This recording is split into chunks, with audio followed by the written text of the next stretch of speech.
I'm hanging out here today with Todd Novak. I guess he would be on my left, is right. And we just want to share 13 minutes with you. We promise 13 minutes and we're going to be out of here, about how do you get people to like and trust you. Now, I always rely on Todd for sales information because he's helped one of his clients increase sales by over $400 million. And I just thought it would be something worth sharing with you and how he's helped that client reach that. And I know the one thing, Todd, that you always talk about is you need to get people to like and trust you. So how does somebody do that? Well, first of all, I think I need to figure out how to make $400 million of increase in sales for myself. That's what we all want to know. That's why we're here. I'm like, wait a minute. I need to figure out how to do that for my company. All right, I'm gonna take notes.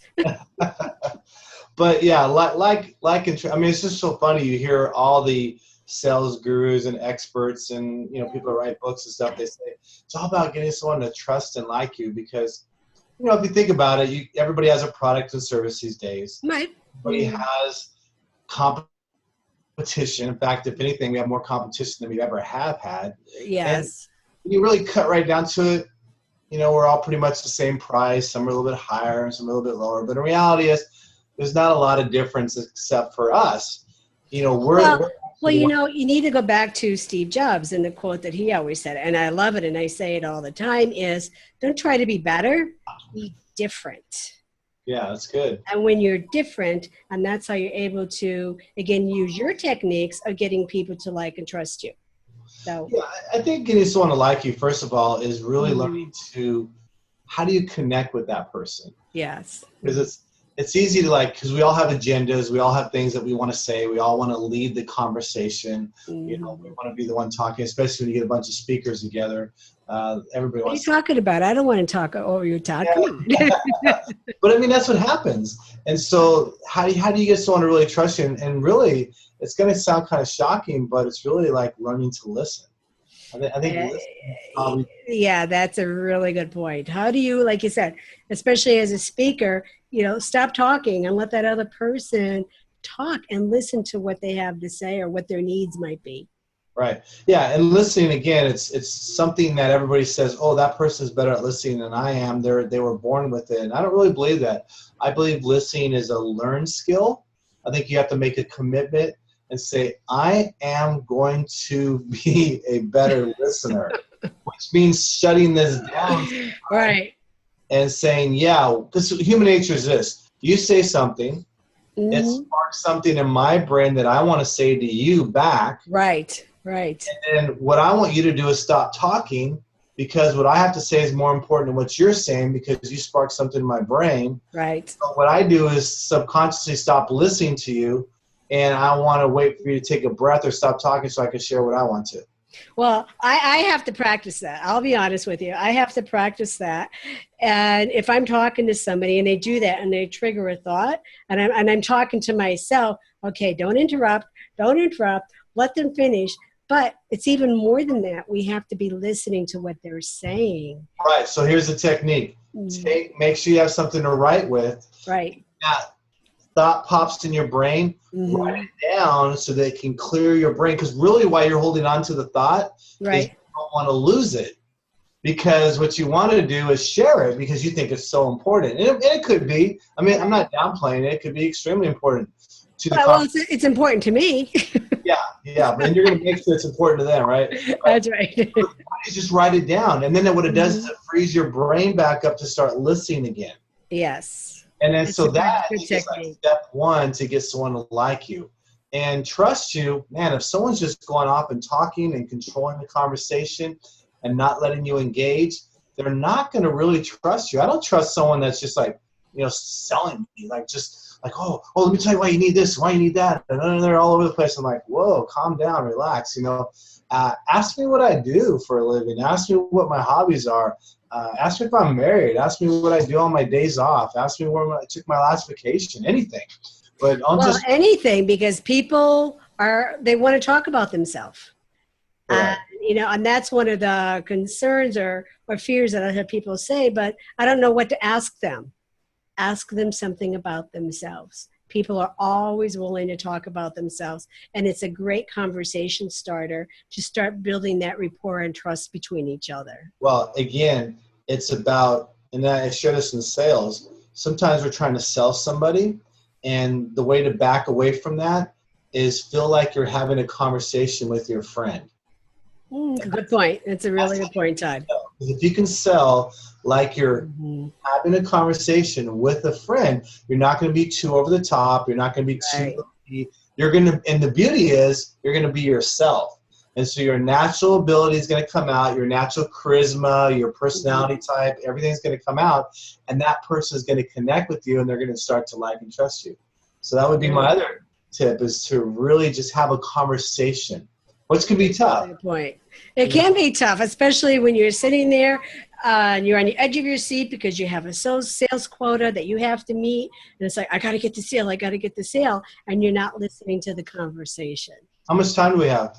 Oh, we have about 4 more minutes. Okay, so I can share this. We're good. Yeah, so what happens in America, typically what we're taught in sales is if you want to make a lot of sales, you got to set a bunch of appointments. So it's a law of averages. You set 10 appointments, you're going to close 20%, so you'll get 2 sales. Right. So you run around with your head cut off and you're stressed out and you're trying to show up to all these 10 appointments and you're not giving people time to get to know you, trust you, and like you. You're just moving from appointment to appointment to appointment. So my strategy is, and trust me, not everybody agrees with me at first, especially the sales managers and some of the owners. But when they understand my philosophy, they'll get it.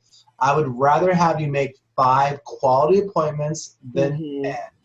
Do the research and spend not 30 minutes, but an hour and an hour and a half on each appointment if it allows, and get to know that person, build that trust, and you'll probably close 3 out of the 5, or at least 2 out of the 5. Your percentages will be the same or go up with less effort, better relationship building, better connection, and people will like and trust you.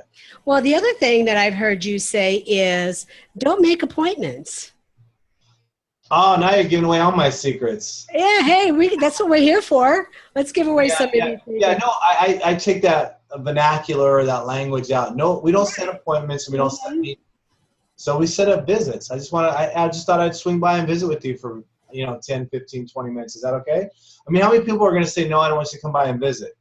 But if you say, I want to come and set up a meeting, it's important. Or I want to, Right. I want an appointment at this time. Yeah. It's just kind of like, ooh, I don't know if I have time for an appointment. I don't know if I have time for, but come by and visit. Sure, stop on by anytime. Yeah. It's more casual, but you can make it not casual if you need to at certain parts. So. Yeah, I mean, it goes back to who the person is that you're connecting with. And it goes back to also what you talk about is understanding the personalities of the different people that you're trying to connect with. Because sometimes some people you connect with really well, and other people you're not quite sure why you're just not making that connection. And I know that you teach that very well. And that leads me to the next part is that Todd and I work so well together that we're doing an event. That is coming up on November 4th in Newport Beach, California. So I know that you want to share more about that. Yeah, so I know we talked about this in the other podcast. I don't know if people saw that, but basically we have a great event coming up. It's a sales and leadership conference. So if you're in sales, you're going to want to attend. And if you're in leadership, you're going to want to really attend this. And we broke it up into 2 parts, so that way you can get the best of both. Right. In the afternoon, they'll have me in the morning. We're doing it at the beautiful Island Hotel here in Newport Beach, California. Right. We're including everything: valet parking, a gift bag, a nice sit-down lunch, a live radio show with interviews. Just tons of refreshments and food and blah, blah, blah. I mean, you're going to be taken care of real well. Trust me, we're not going to run out of coffee, okay? It's funny. Never run out of coffee. That's like. You can throw the best event in the world and have the best content, but if you run out of coffee, people are going to be like, where's the coffee? It's over. It's over. I've learned that through doing doing this for 15 years. Got to have the hot coffee. But we'll have tea there, too, because I'm a tea drinker. But right. Well, myself as well. Yeah, but bottom line is you're looking to increase your sales. You're really looking to take it to the next level. And you're like, I just want to go somewhere where I'm not going to be sold to buy a bunch of things. Right. We're not doing that. I'm going to be given information that I can literally walk out of that event and increase my sales right away, or begin to become a better leader and communicate more effectively as a leader and get people to actually get things done and do what I ask them to, That's right. then you want to come to this event. So That's right. I think you had something you wanted to give them a special like we did the other. Yeah, let's do that. We have a promo. We have our early bird promo. It's beyond early bird right now, but Todd and I agree that we still want to offer this to you because we feel that this program is so valuable for you to help you increase your sales, understand relationship building, and also walk away with a leadership action plan. To register, you want to go to slsevent.com. That's slsevent.com and use promo code early bird. All one word, early bird, and you get $100 off the registration. So check it out. There's also sponsorship opportunities as well. And, some people say, hurry, seats are limited, but you know what? We want you to be there. So, don't worry about the seats are limited, but there is urgency. If we fill up, we'll move venues, we'll get a bigger room. Right. But there is an urgency to register. So we're register now. So we're going to head off because we're at our time. We promised we'd keep it short, but stay tuned because we're going to be back again next week. And I'm going to be sharing more about leadership, what you're going to get at the program about leadership. And again, a leadership action tool that you can walk away with. Yeah. One last quick thing. If you have a group a group of salespeople or a group of leaders you want to come, call my office. 949 area code 891-1423. Again, that's 949 area code 891-1423. Ask for Joyce, and we'll give you a little something special for that. So maybe a big special. Awesome. And it'd be special to talk to Joyce. I Sweetie. think so. All right. Well, we'll see you in gorgeous Newport Beach on November 4th, 2015. Thanks, everybody. Great hanging with you. We'll check in with you again next week.